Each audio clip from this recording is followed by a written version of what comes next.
Aquí estamos en otro episodio más de tu podcast Huellas de la Montaña con Jordi Thompson y Javier. Javier hoy no nos acompaña, pero Javier, te mandamos un saludo. Hoy tenemos una entrevista que nos llena de mucho orgullo, nos llena de muchísima ilusión. Quizás porque como somos latinos, pues claro, vivimos aquí en España y vemos los logros de los europeos, de los asiáticos, de este lado del charco. Y cuando vemos un latino logrando grandes cosas, pues nos llena de emoción a Javier y a mí. Así que hoy tenemos a un invitado.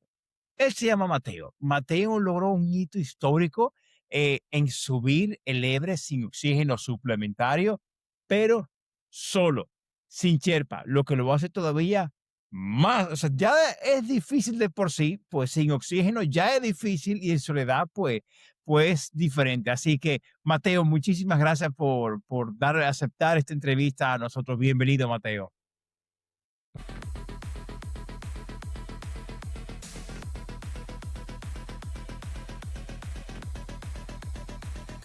Huellas en la Montaña, el podcast con Jordi Toms y Javier. Hey, y este programa es patrocinado por Riverside. Riverside es la mejor plataforma de podcast, grabar tu video, mejorar tu audio, hacer grabaciones de audio. Es simplemente lo mejor que yo he probado. Te dejo aquí en la descripción de este video el enlace para que puedas acceder y crear tu cuenta totalmente gratuita. La interfaz es súper fácil. Sí, estoy totalmente enamorado de Riverside. Te lo recomiendo. Ahora continúo viendo el video. Feed the Fish, a Jorditum Studios Productions.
Estoy en la cima del Everest, cuento con lo cumplido, en medio de acá,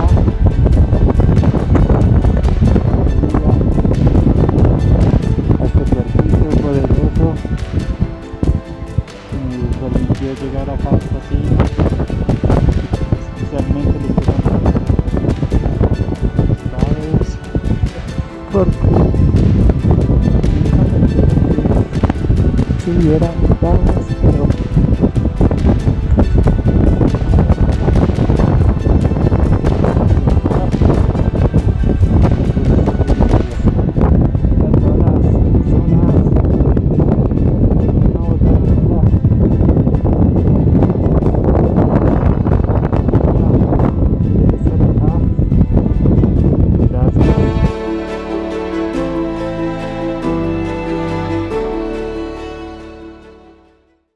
Bueno, Jordi, a ustedes muchas gracias por la invitación, por interesarse en mi historia.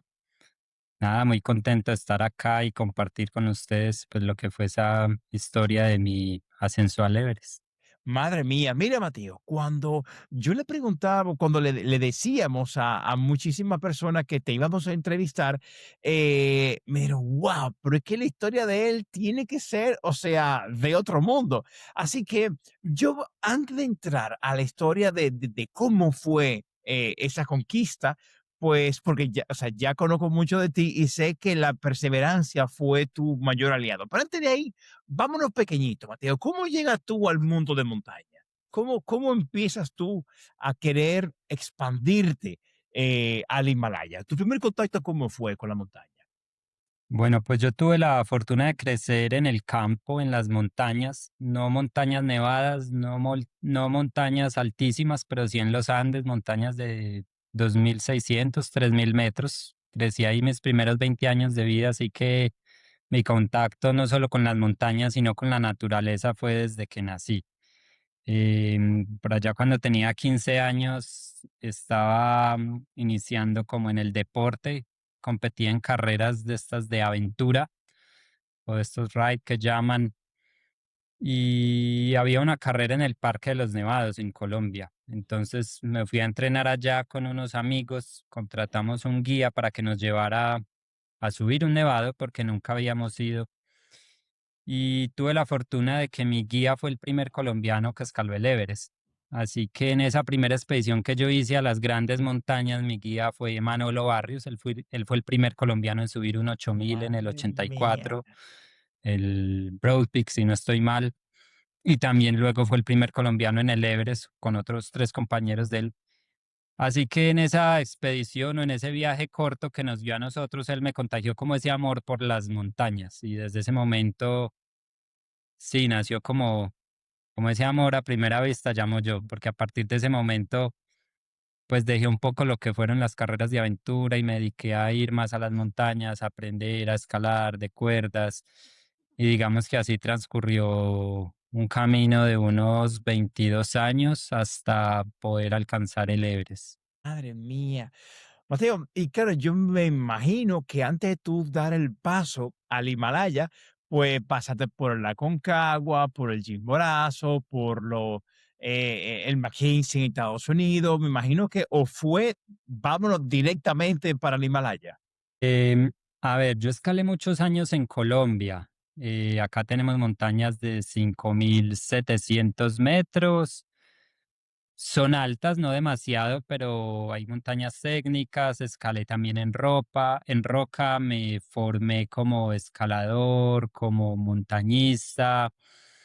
Y luego empecé a salir a otras montañas en Sudamérica. Fui a Ecuador, fui a Bolivia, fui a Perú varias veces. Perú es muy buena escuela. Bueno, Ecuador, Bolivia también. Sí. Así que ahí, digamos, hice mi mayor carrera. Yo sí he escalado la Concagua, he estado también en Kilimanjaro, pero vinieron después del Everest. Así que yo de los Andes pasé al Everest. Mi gran sueño, yo no lo puedo negar, era el Everest. Que me hubiera gustado hacer primero otro 8.000 más fácil, ir a una Concagua, sí, pero pues mi tema era un tema de presupuesto. Entonces, Ok. si me gasto el dinero para ir a la Concagua, después para ir a un 8.000, ¿cuándo voy a ir al Everest? Así que me la jugué toda y dije, no, pues de acá de los Andes tengo que pasar es directo al Everest. Y si no lo logro en la primera, pues por lo menos ya sé cómo es la montaña para un segundo intento. Así que sí, yo fue directo al Everest. Porque déjame decirte una cosa, Mateo, algo que hablamos mucho con nuestros invitados que han hecho grandes montañas, y es que en papel y en teoría suena súper bonito. Me voy al Everest, me voy a la Concagua, pero claro, la inversión logística, la inversión de dinero que hay de ahí para que después tú no lo logres, o sea, es duro. O sea, que no, yo te entiendo perfectamente. Y Mateo, vamos a ponernos. Cuando tú, claro, como te puedes dar cuenta, esta entrevista más que técnica y el Himalaya, nos vamos más a la parte personal, que es lo que nos caracteriza aquí en el podcast. ¿Cómo tú te llenas de valor y le dices a tu esposa o a tus padres, mira, me voy al Himalaya, voy a subir al Everest, en una montaña que muere mucha gente, pero yo me voy, yo lo voy, o sea, cómo se da esa noticia, Mateo? Porque no es Pues me sí, voy al mira, supermercado. sí, mira, esa es una buena pregunta porque yo creo que los obstáculos más grandes no son allá en el Everest como tal, ni siquiera los entrenamientos, sino toda esta parte de la que tú hablas. El primero, cómo consigue uno el dinero para Claro. poder ir allá sin un patrocinio, cómo contarle a la familia, cómo realmente tomar la decisión, porque es una decisión importante, un poco loca, ¿cierto? Así es. Eh, yo hice un primer intento, pagué una expedición, compré un tiquete al otro lado del mundo y faltando 8 días para viajar llegó la pandemia y nos cancelaron a todos. Eso fue en marzo. Así que tocó aguantar, esperar al siguiente año. En el 2021 fui, por fin, pues me guardaron ese dinero la agencia en Nepal. Menos mal. Menos mal no se perdió. Pude viajar en el 2021. Estuve allá 2 meses escalando, intentando subir la montaña. Me sentí muy bien. Estuve haciéndolo sin oxígeno también, pero tenía un Sherpa y estaba acompañado de una expedición internacional a la que me uní. Cuando íbamos a lanzar el ataque final a cumbre, nos cogió una tormenta y tocó cancelar la expedición. Así que ese fue mi segundo intento, porque el primero ni salí de Colombia, la pandemia, el segundo 2 meses en la montaña y por una tormenta no pude llegar a la cima. Y y yo me sentí muy bien durante ese proceso, entonces dije, no, tengo que volver en el 2023 y bueno, eso fue pues finalmente lo que hice. ¿Cómo le conté a mis padres, a mi esposa? Pues bueno, la verdad es que soy afortunado porque mis padres me educaron desde el amor, desde la libertad. Ellos nunca, digamos, me moldearon a su manera, ni me impusieron un destino, así que yo siempre he sido libre, libre desde el respeto, desde la responsabilidad. Ellos siempre me han apoyado a hacer lo que yo quiera. Y de igual manera mi esposa, ella siempre me ha dicho, haga lo que a usted lo haga feliz, solo cuídese. Fue muy bonito también porque cuando yo fui al Everest, mi esposa me acompañó hasta el campamento base, son 8 días de camino. No. Y ella fue hasta allá, Wow. me entregó a la montaña, se despidió y pues simplemente le pidió a la montaña que me devolviera. Y así que también tenía como todo el apoyo de mi esposa, de mis padres, de la familia. Mi familia ninguna viene del mundo del montañismo ni de la escalada. Para ellos era muy extraño lo que yo estaba haciendo. Claro. Yo creo que mejor porque no sabían bien en lo que me estaba metiendo. Sí, sí. Mateo, ¿y cómo decides tú? O sea, ¿en qué momento de tu etapa, de tus 2 intentos más cuando lo logras, tú decides que vas a subir sin oxígeno y sin Sherpa? O sea, ¿cuándo lo decides? Desde hace 22 años que conocí a Manolo, dije, algún día como Manolo quiero subir el Everest. Ese día nació en mí ese sueño del Everest, pero Okey, así que pasé 22 años soñando, soñando, pero disfrutando del camino, que creo que es lo realmente valioso de la montaña, ¿cierto? claro, El claro. camino, no llegar a la cima. Lastimosamente hoy eso es lo que uno ve, que gente solo quiere llegar a la cima y la foto y pasar por Sí, encima de los otros. Para sí, mí era muy importante el cómo y el camino, disfrutarlo. Así que me disfruté esos 22 años y cuando estaba por allá en el 2018, yo sentí, escalé una montaña en solitario en Bolivia y yo sentí que ya estaba preparado. Dije, yo ya estoy listo para ir al Himalaya. Yo lo que necesito ahora es conseguir el dinero y siempre soñé con hacerlo sin oxígeno. ¿Por qué? Porque era más difícil y al ser más difícil, tú estás al límite de tus posibilidades físicas, mentales, emocionales y cuando estás al límite te conoces mejor y no sé, realmente te das cuenta que los límites no existen, que los límites son mentales, que te los pones tú mismo. así es. Así que yo dije, esa es mi apuesta, subir sin oxígeno. No porque sea mejor o peor, no. A mí me gusta esa definición que dice que el montañismo es un juego donde cada uno pone sus propias reglas. Y esa era la mía, subirlo sin oxígeno. Cuando subí en el 2021, iba sin oxígeno, pero tenía un Sherpa al lado y estaba con una expedición, había un jefe de expedición. Y digamos que yo no compartí algunas de las decisiones que él tomó. Mis compañeros no estaban tan bien preparados como yo, así que dije, si yo vuelvo solo. Yo quiero tomar mis propias decisiones, no quiero esperar a nadie, o sea, yo me he preparado muy bien, entonces, pues yo recuerdo que había jornadas donde mis compañeros se demoraban 14 horas caminando y yo me demoraba 8. Wow. Entonces, la diferencia sí, porque realmente en el Everest te encuentras muchas personas que no tienen realmente experiencia. Y yo creo que el mayor porcentaje, o tienen muy poca, y yo estaba muy preparado, así que no quería verme como afectado por un grupo de compañeros que no conocía. Y por eso fue mi decisión de irme solo, sin oxígeno, pues ya lo había intentado en el 2021 y aunque no había llegado sino a 7.500 siempre me sentí muy bien. Así que dije, no, yo puedo hacerlo sin oxígeno y también lo puedo hacer solo, como he escalado toda la vida, con amigos, cargando mi equipaje. Así que lo voy a intentar solo y eso también me da una posibilidad económica más favorable para cuando quisiera regresar, iba a ser más económico. Y también esa fue una de las razones por las que decidí que iba a subir sin sherpas o sin porteadores. Madre mía. Ok, Mateo, ¿cómo? eh, Perfecto. Estamos llegando ya al día de la cumbre, pero muy bien.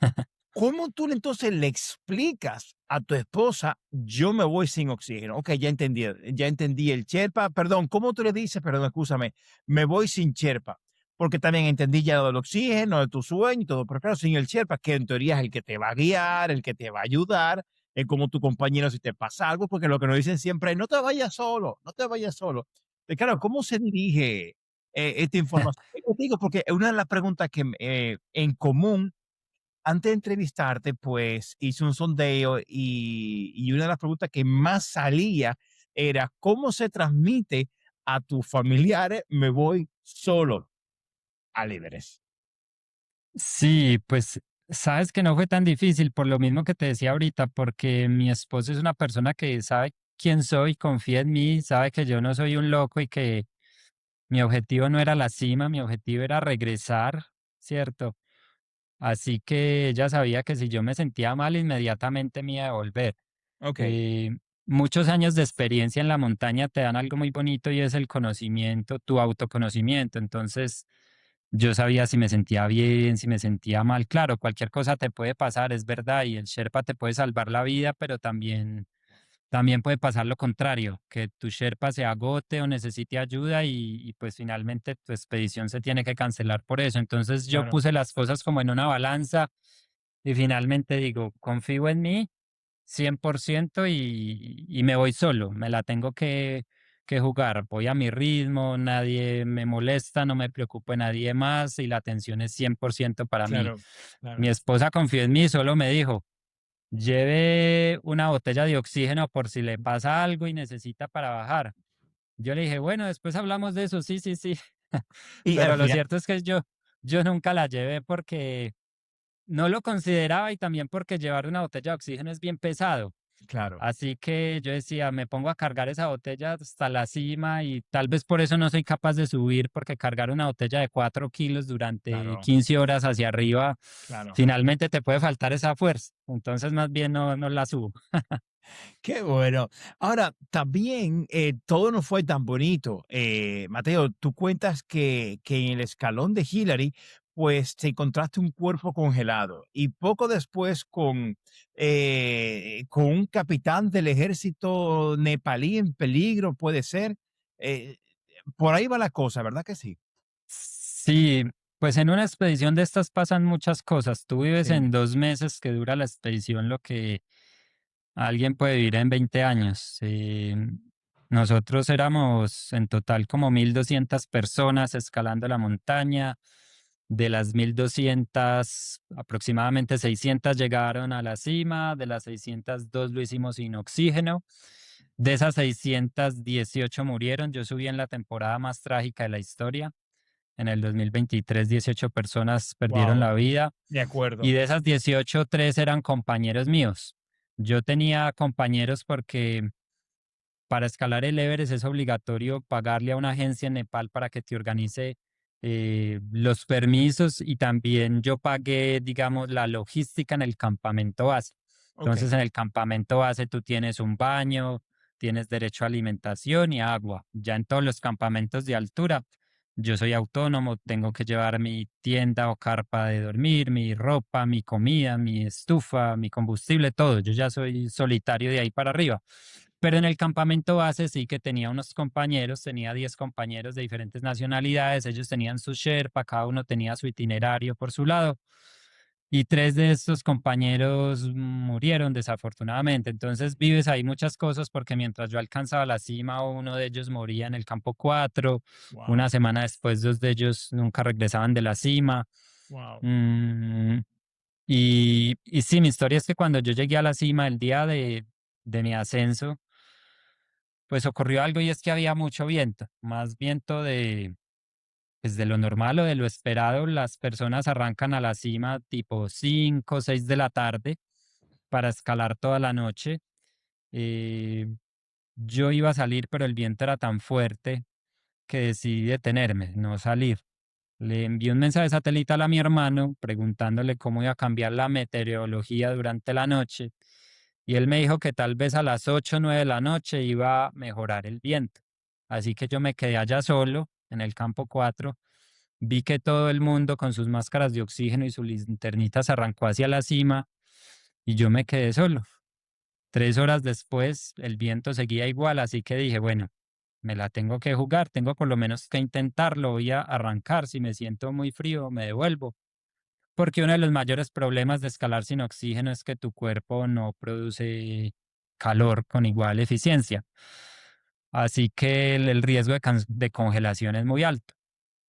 Intenté jugármela a salir así con ese viento a las 8:30 de la noche, y claro, ya estaba solo. Arranqué suave, pero tal vez 2, no sé, 3 horas después alcancé la línea de personas. Esa noche estaban escalando tal vez unas 50 personas. Y como el viento fue tan fuerte, la gente se empezó a devolver. Así que en un Wow. momento yo volví a quedar solo, pero sí había gente que siguió ascendiendo. Ellos ya me llevaban tal vez 3 horas, iban ya muy arriba. Yo seguí escalando solo toda la noche y cuando llegué, bueno, me pasó algo, fue que cuando llegué a la cima sur, un grupo de personas se devolvía ya muy cerca a la cima sin alcanzarla y me dijeron como, no, devuélvete con nosotros, mira el viento, te vas a congelar, no llevas oxígeno. Entonces eso te hace dudar porque los ves a todos devolviéndose. Bueno, yo finalmente decidí seguir porque me encontraba bien, no tenía problemas de temperatura, tenía buena energía. Continué y ahí en el Hillary me tocó ver pues un cuerpo de una persona sin vida que está ahí prácticamente sobre el camino, eh, y tuve que estar al lado de él como 10 minutos porque en esas bajaban los escaladores, entonces me tocó esperar a que soltaran la cuerda para subir el Ok, escalón. ok. Pero finalmente llegué a la cima, fue muy bonito porque yo llegué a la cima y solo había 2 personas y en el momento que llegué se fueron, así que yo me quedé solo en Wow. la cima del mundo. Nadie subía detrás de mí, yo fui el último, yo salí 3 horas después de todo el mundo y nadie más subía detrás. Así que fue bien especial estar allá solo en la cima, cumpliendo un sueño de más de Qué 20 chulo. años, fue muy gratificante, muy bello. Y empecé el descenso, empecé a descender muy rápido Mateo, porque Mateo, pero sí. espérate. O sea, está bien, pero desmenúzame este momento. Cuando tú llegas ahí, ¿qué fue tu primer sentimiento? ¿Cómo se ve? O sea, es como, mierda, lo logré. Porque es que me han dicho que la cima del mundo es súper pequeñita, que petit. Entonces, claro, uno se queda como una mezcla de llegué con, wow, qué pequeño, wow, me tengo que ir, eh, porque de hecho la parte más peligrosa es la bajada más que la subida. Entonces, claro, ¿qué te pasó por la cabeza en ese momento, esa mezcla de sensación? Sí, exacto, uno ahí siente muchas cosas. Pues yo creo que en primer lugar alegría, a uno se le salen las Me lágrimas, imagino. gratitud pues por ese camino que me llevó allá, por las dudas, por los miedos, por las caídas, por todo ese camino de 22 años tan bonito que me llevó a pararme en esa montaña.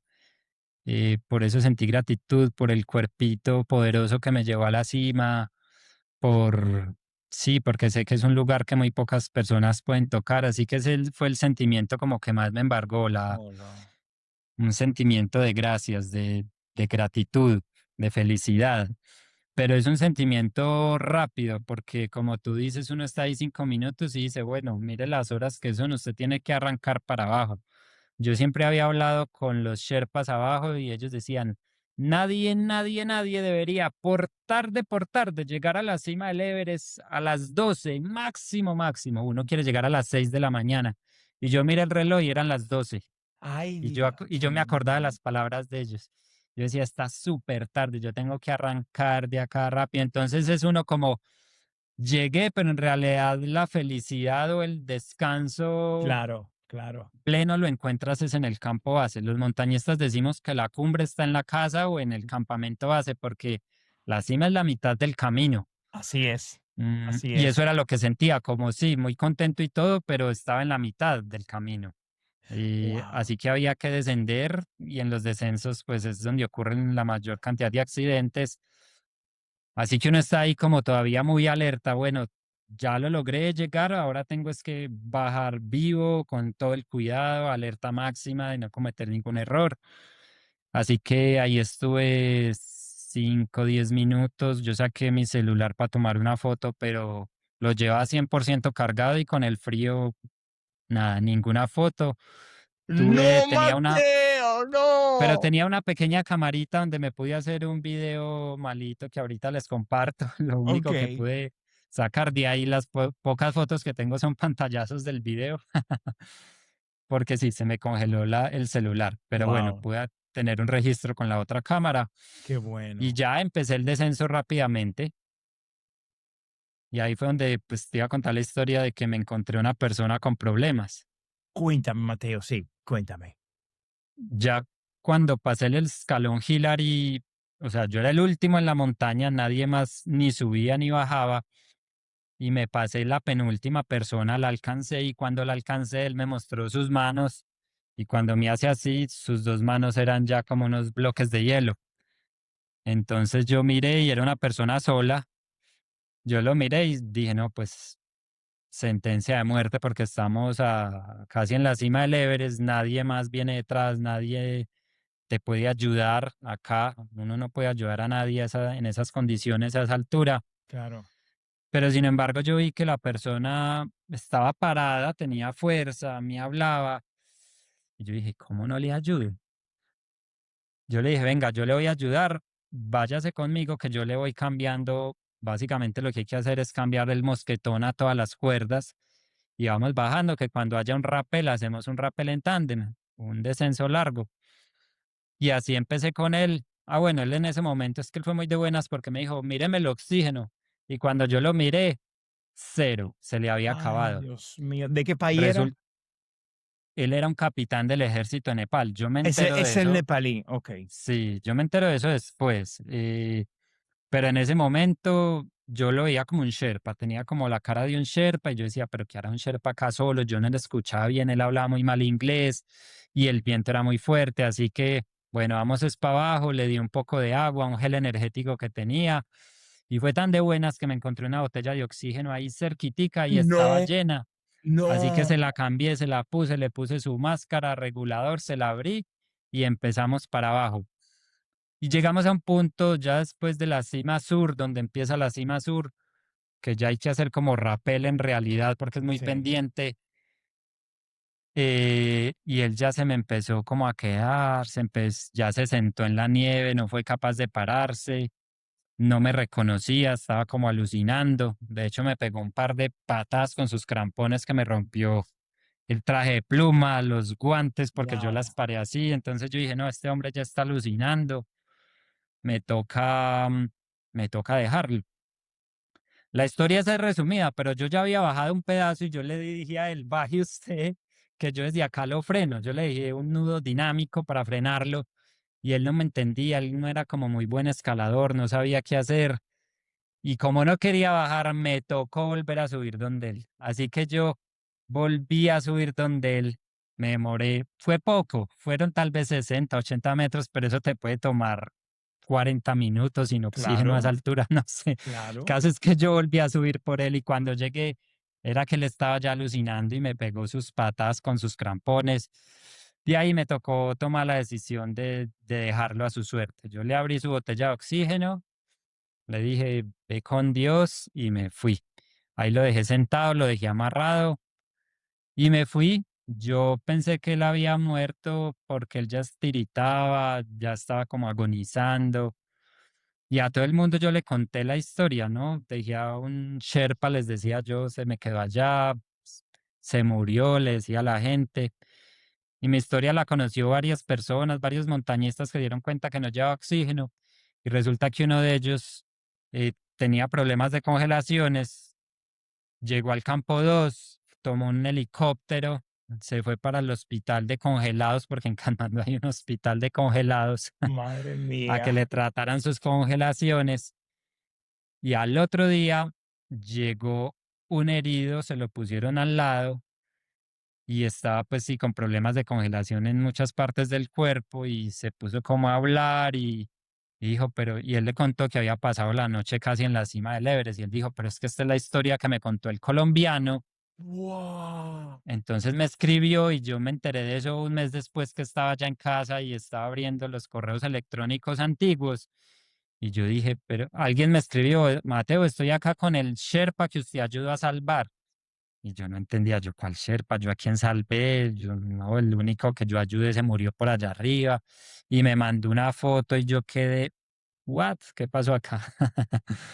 Y luego me enteré que el chico que va ahí toda la noche y a la siguiente madrugada pasó el grupo de Nimsdale con unos clientes para hacer cima y resulta que lo encontraron vivo y lo empezaron a arrastrar con una cuerda.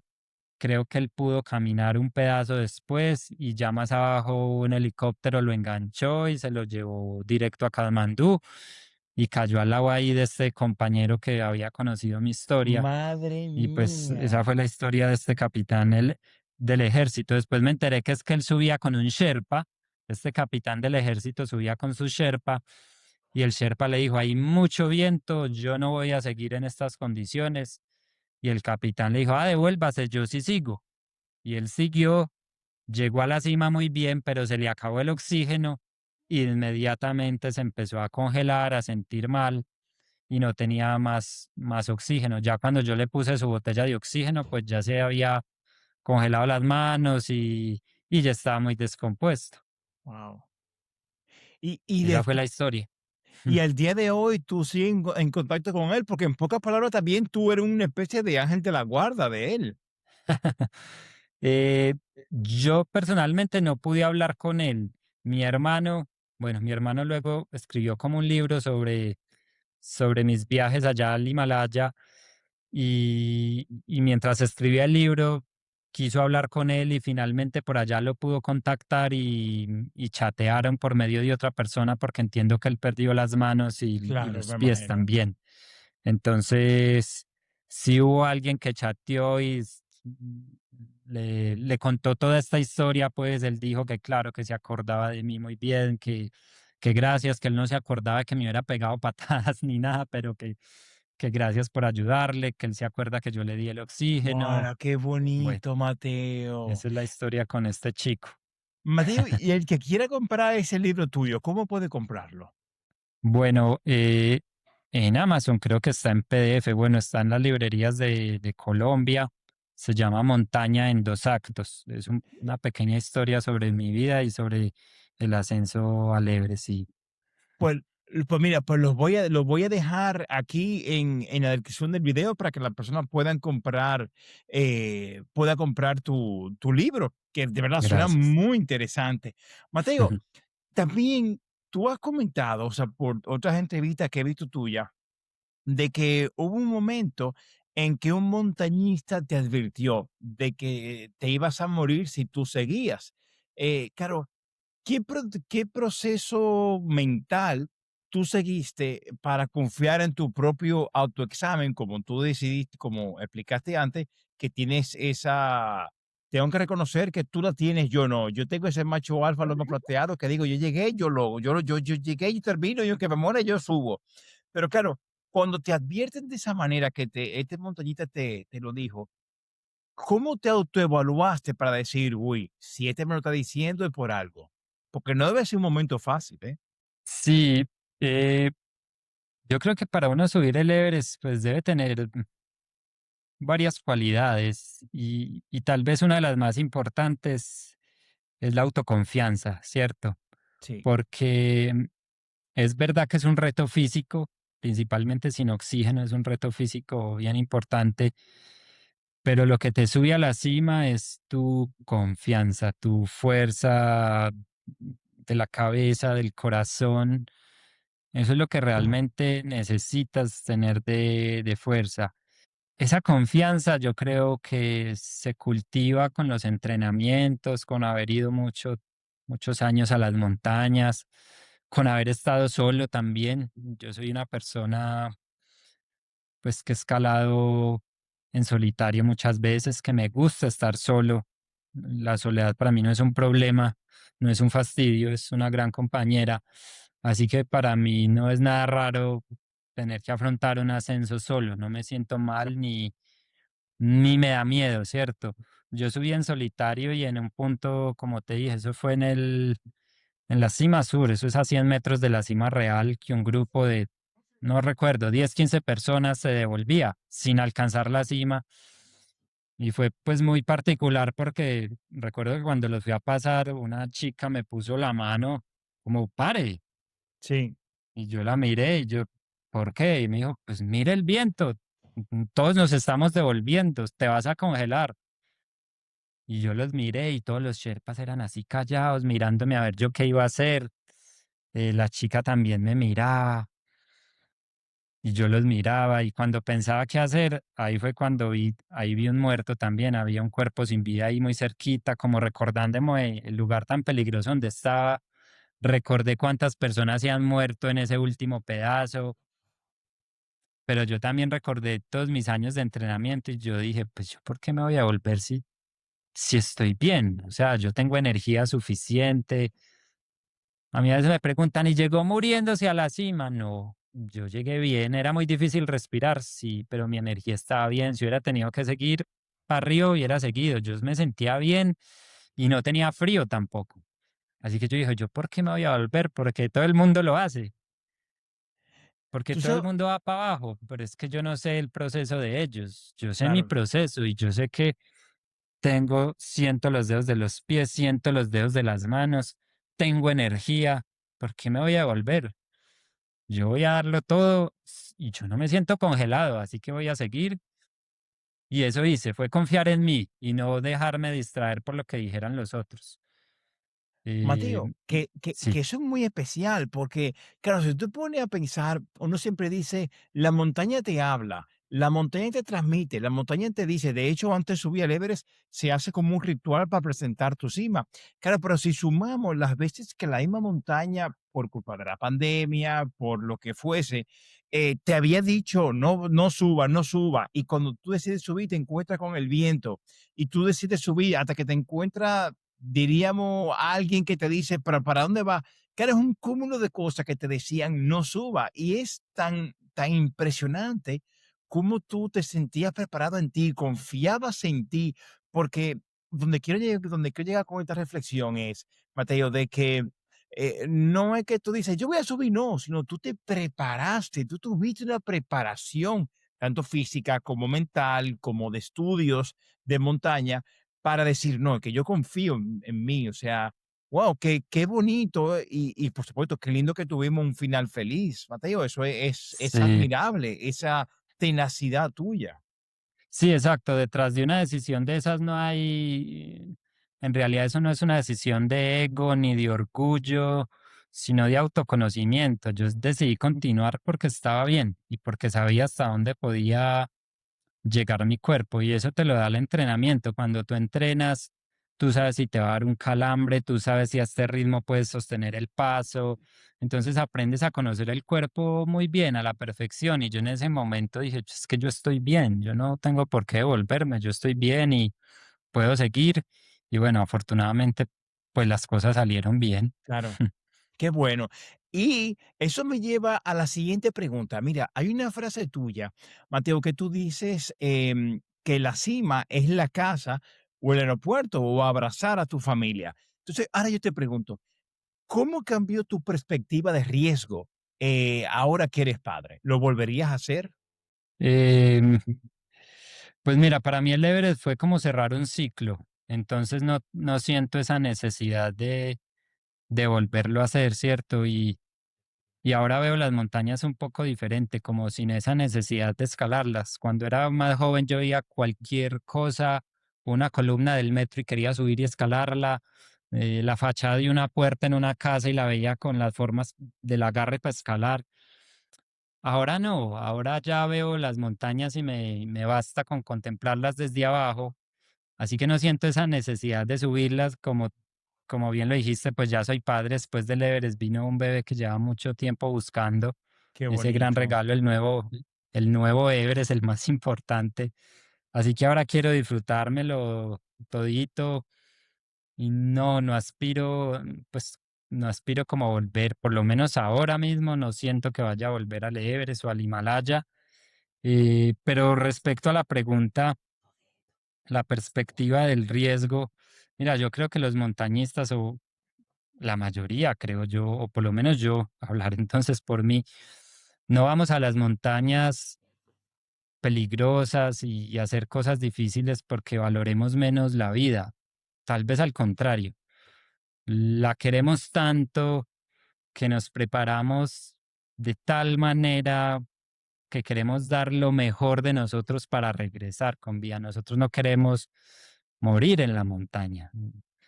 Así que el riesgo siempre va a estar ahí, como va a estar en la calle cruzándola y te mata un carro. Claro, tú sabes. Pero Eso es, que hay cosas tan cotidianas que, bueno, que de hecho, eso te quería preguntar, o sea, después de tú haber vivido situaciones de vida o muerte en el Everest, ¿cómo es tu relación actual con los miedos cotidianos del día a día que enfrentan otras personas? Te pregunto porque todo el que que hemos entrevistado después del Everest dice que, bueno, primero que le tomó un tiempo largo adaptarse a la civilización, adaptar todo, procesar todo, pero luego hay un factor común de todos, Mateo, y ya estoy condicionando tu respuesta, pero bueno, todos dicen que hay cosas cotidianas que para los que no han ido nunca a Everest es como, ¡oh! Y claro, y el que fue a Everest dice, pero, o sea, yo viví cosas peores, o sea, esto no es nada. O sea, ¿cómo es tu tema, tu relación con los miedos cotidianos? sí, lo que pasa es que digamos que el Everest, para el que nunca ha estado en expediciones largas, pues sí, pero yo llevaba muchos años escalando. Para mí no fue Claro, nada muy diferente a las escaladas en Perú. Pues sí, una montaña más alta, más exigente, claro. ¿cierto? Pero yo ya me he incomodado muchas veces en la vida. Ya he pasado cientos de noches durmiendo en una carpa a menos no sé cuántos grados. Y no solo en las montañas, a mí me gusta viajar por la naturaleza, entonces he hecho expediciones por la selva con zancudos día y noche y durmiendo en hamacas y mojado días. Entonces esas incomodidades yo las he sufrido desde hace mucho tiempo, y claro, eso es lo que lo hacen valorar a uno las cosas sencillas de la vida y que son las que más valen en realidad. Y esas comodidades, esas pequeñas comodidades que uno tiene en la casa de comer su propia comida caliente, dormir en su cama, estar limpio, todo eso lo valora uno mucho después de este tipo de viajes. Tú sabes que eso de eso vamos a hablar ahora, del tema de la selva, del tema de Sawa Travel, de tu empresa. Pero vaya, para concluir el tema de todo el Everest y las montañas, tú estás embarcado en el proyecto de las 7 cumbres. Entonces, claro, después que tú has escalado el Everest sin oxígeno, tú buscas el mismo estilo de purismo para todos los retos, como por ejemplo el Denali. eh, o sea, claro, ¿cómo tu enfoque de vida con el proyecto de los Series Summits y qué opinas de él? Te pregunto también porque hay muchas personas que están en contra, dicen que esto de los Seven Summit ha hecho mucho daño al alpinismo porque ha traído personas sin experiencia a alcanzar creo que se llama Major League, que creo que se llama, cuando tú completas todo lo que sí no me acuerdo, que ha hecho más bien que daño, y que, por ejemplo, el domingo pasado, por ejemplo, Mateo, yo entrevistaba a Alex Chicón. Alex Chicón es, bueno, pues un escalador, un montañero alpinista vasco, donde él sube en invierno y invernales todas. Entonces él Ujú, comentaba del Everest, por ejemplo, de que uno de los mayores problemas que hay es, aparte de las personas que van, pero que hay cosas más detalle pequeñitos que hacen más daño. Por ejemplo, él escuchaba cómo lo gracioso es tú sacar y hacer orina y marcar con tu orina tu nombre o ve cómo el hielito se derrite. Y dice, claro, lo que la gente no sabe es que debajo a lo mejor hay un riachuelo y estás contaminando el río que va al poblado más cercano. Entonces, claro, no hay como esa mentalidad de protección. Entonces, claro, aquí voy de nuevo. Mira, ahí te metí como 7 preguntas, pero bueno, te hago un recap de lo que te he preguntado. Tu proyecto de los 7 Summit, cómo lo llevas? ¿Lo quieres llevar al mismo estilo, sin oxígeno y el super al extremo en solitario? ¿Y qué opinas de la masificación del Everest? Y con esto concluimos esto y pasamos ya a tu empresa. ujú. Bueno, el proyecto de las 7 cimas no es mi gran sueño. Si se da bien, me gusta porque una de las cosas bonitas que me ha traído el montañismo es que me ha permitido conocer el mundo. Y muy bonito ir a África, subir el Kilimanjaro y hacer un safari. Entonces, ¿por qué no ir a la Antártida y ver ese hermoso continente, conocer Alaska? Me gustaría mucho por los viajes, pero no en sí porque necesite decir hice las 7 cimas, no, o los 14 8000, no, no es para mí eso importante. No sé si lo vaya a hacer, si no. Por ahora, como te digo, estoy enfocado pues como en criar a mi hijo, estar acá con mi familia. Si se va dando poco a poco, pues se irá dando. He hecho Aconcagua y Kilimanjaro después del Everest también porque lo he hecho guiando, que ha sido una oportunidad para mí doble como de trabajo, guía y hago las montañas. Entonces he guiado grupos de personas allá. Eso es respecto a las 7 cimas. Y sobre la masificación del Everest y de las montañas, ese es un tema difícil porque es que todos tenemos derecho a ir a las montañas, ¿cierto? No Claro, solo el mejor escalador, el que está iniciando también tiene derecho, el que quiere usar oxígeno también tiene derecho. Lo importante, creo yo, es que se establezcan unas reglas donde realmente se respete la montaña. claro. Ahora mismo creo que ayer, hoy, si no estoy mal, sacaron una nueva Sí, reglamentación para el lo Everest. vi, lo vi. Em, una de ellas habla algo de las basuras. Cuando yo estuve, si mal no recuerdo, nos cobraban como unos $600 por el manejo de basuras a cada escalador, que es una suma importante. Y la verdad es un poquito, diría yo, un poquito injusto la mala fama que tiene el Everest de que es un basurero. Cuando yo estuve en el 2021 y 2023, realmente basura hay en el campo 4. En el campo 4 sí ves basura porque es la basura, es muy difícil porque la basura está congelada en los bloques de hielo. Wow, Entonces tú ves o una botella de oxígeno o una lata de atún de una expedición de hace 20, 30 años, pero está petrificada dentro del hielo, o una varilla de una carpa que sale de un bloque de hielo. Entonces uno dice, ¿cómo se va a recoger esa basura? Eso es imposible. En el claro. campo 4 sí, pero me parece que en los otros campamentos todos ya lo han limpiado, la gran mayoría. eh, Hay letrinas, uno debe bajar la basura. Los Sherpas siempre son tratando de bajar basura y se la pesan abajo, y abajo cuando te la pesan te pagan de acuerdo al número de kilos que ¡Guau! ¡Qué recolectes. Entonces, chulo!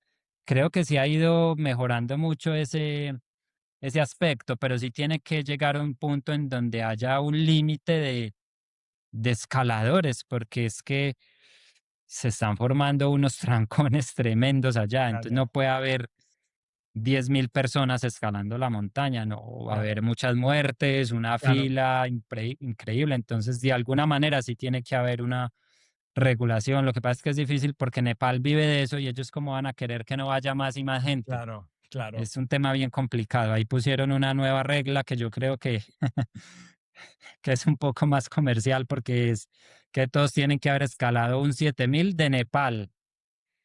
De Nepal. ya, Entonces, tienes claro, que ir primero, pedir el permiso, gastarte una expedición, escalar ese 7000 y ahí sí te dan el permiso para ir al Everest. claro, Por lo menos es un filtro que deja que las personas tengan un poco más de experiencia. claro, Bueno, claro. sí, Claro, eso es más dinero para ellos. Mateo, exacto. háblame de tu empresa. háblame de tu empresa. ¿A qué te dedicas hoy? Lo digo porque el otro día que hablaba contigo, me dijiste que estuviste por el Amazonas también, que próximamente estaremos entrevistando a la única persona que ha cruzado el Amazonas completo.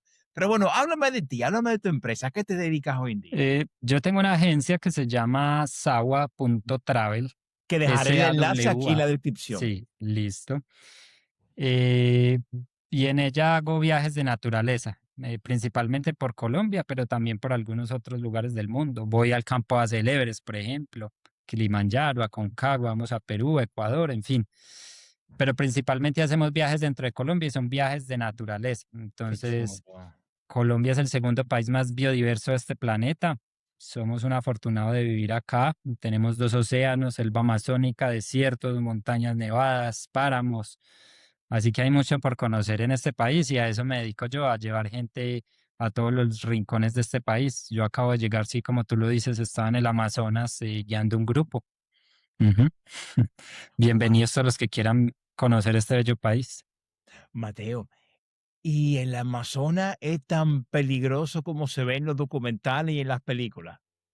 Eh, Es bien diferente a las montañas. Es la despensa de alimentos más grande, pero te puedes morir de hambre porque no conoces nada, no sabes que es tóxico, ¿cierto? Entonces, uno allá es un completo primíparos. Cuando llegas, pues es importante estar es con los indígenas que son quienes viven ahí, conocen cada planta, cada animal. Sí hay animales, claro, muchas serpientes, entonces hay que tener cuidado en las noches. Y hay, pues, las enfermedades que transmiten los mosquitos, pero, pero yo nunca voy a esos lugares, pues, pensando en esas cosas, como en el Everest. Yo nunca voy al Everest pensando en las avalanchas, en las grietas, en el frío. Son parte de las cosas que uno tiene que calcular, pero uno va pensando es en la cima, en que le va a ir bien. Entonces, no, el Amazonas es un lugar que se puede visitar, que muchísimas personas visitan. Allá hay un centro turístico grande, no es meterse al fin del mundo, es visitar los lugares recomendables y se puede aprender muchas cosas bonitas allá de la selva, de sus habitantes que tienen una sabiduría tremenda. Sí, saben bastante sobre su entorno. Eso me han dicho.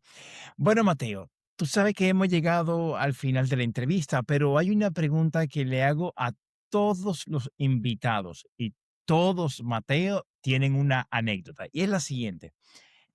En tus travesías, en tu Himalaya, en la selva, ¿en algún lado has tenido alguna experiencia paranormal? ¿Alguna voz, alguna visión? Luis Felipe, quien subió también sin oxígeno, colega tuyo, tú escuchó, vio espíritus, voces que le hablaban, eh, y varias personas que han subido al Everest sin oxígeno también me han comentado que por el Hillary State, donde pasaban los cadáveres, sentía una energía bastante fuerte. Pero bueno, en sentido general, en el Amazonas o en algún lado, ¿has tenido alguna experiencia paranormal, Mateo?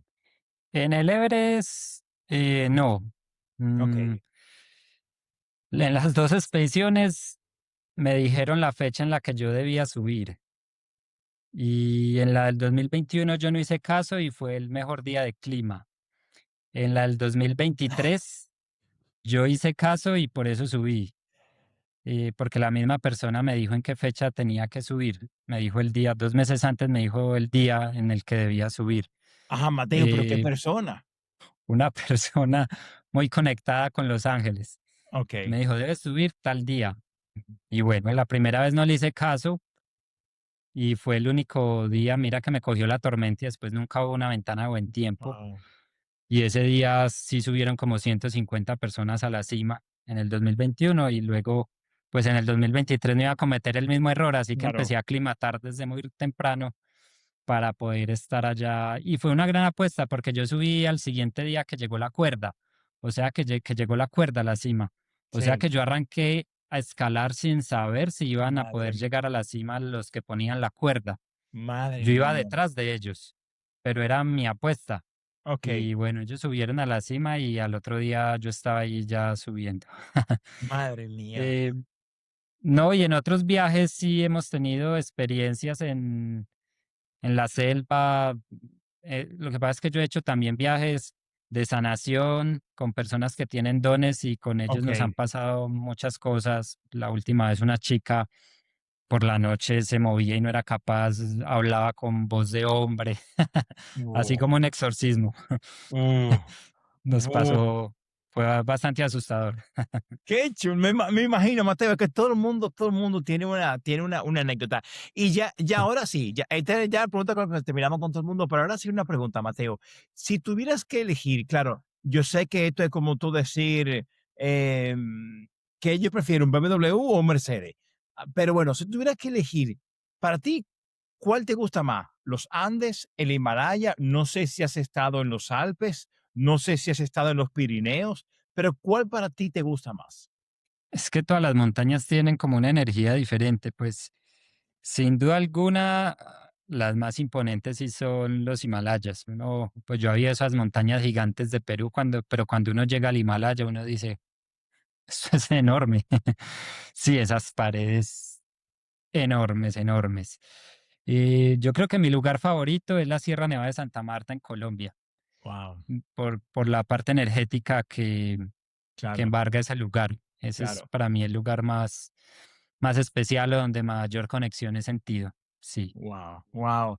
Mateo, qué chulo, qué bonito, qué bonito. Mateo, ya sí, ya hemos llegado al final de la entrevista. Quiero darte las gracias por tu humildad. Quiero decir públicamente que tú sin conocernos, la primera que te escribí, te mostraste dispuesto. Así que de verdad, Mateo, muchísimas gracias. Te deseo los mejores éxitos del mundo. Si algún día vienes por Barcelona, por favor, no nos dejes de avisar. Y si algún día quiere venir al Pirineo, a caminar al Pirineo, la cordillera que divide Francia y España, pues feliz de la vida. Y Encantaría. Mateo, de verdad, muchísimas gracias por todo. Nunca cambie esa humildad y eres una gran persona. A ti, Jordi, no, de verdad que muchas gracias por esta invitación, por interesarse en mi historia y bueno, por esta entrevista tan chévere. De verdad que lo valoro mucho. Gracias. Feed the Fish. A Jorditum Studios Productions.